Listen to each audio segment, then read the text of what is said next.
Alright, here's another example. We were given a vector's magnitude of 12. We're given a direction of 225, and we want to find the components. We want to find the x and the y. And I'm going to do this one in a slightly different manner. Okay.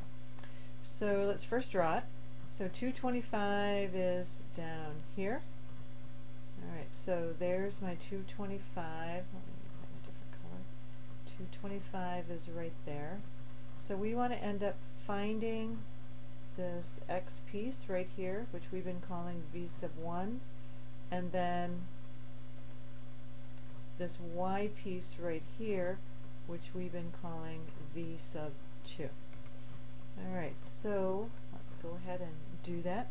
So v sub 1, this is going to be done a slightly different way, is the magnitude of v times the cosine, but I'm going to just go ahead and put that 225 right in there.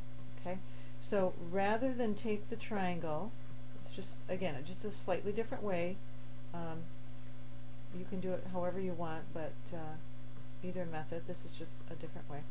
So rather than taking the triangle out of here and then calculating theta hat, I'm just going to go ahead and use this theta right here. So v sub 1, that's my x component, that's going to be equal to 12 times the cosine of 225. So that's 12 times the square root of 2 over 2, but it's negative. And so when I calculate that out, I get negative 6 times the square root of 2. And right away you might notice how when you do it this way, you automatically get your negative with you. So there's an advantage to doing it this way. V sub 2, that's my y component. That's going to be the magnitude of v times the sine of 225. And we've got 12 times negative square root of 2 over 2. And we work that out, we also get a negative 6 times the square root of 2.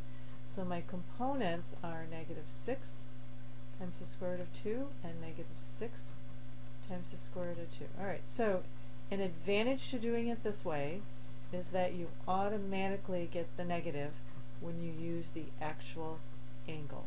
A disadvantage, and I don't really know if it's quite a disadvantage, but a disadvantage is you may have to kind of remember the formula, versus the other way, you didn't really have to remember it because you already know SOHCAHTOA. You can just take your triangle right out of there and then use your SOHCAHTOA to calculate the x.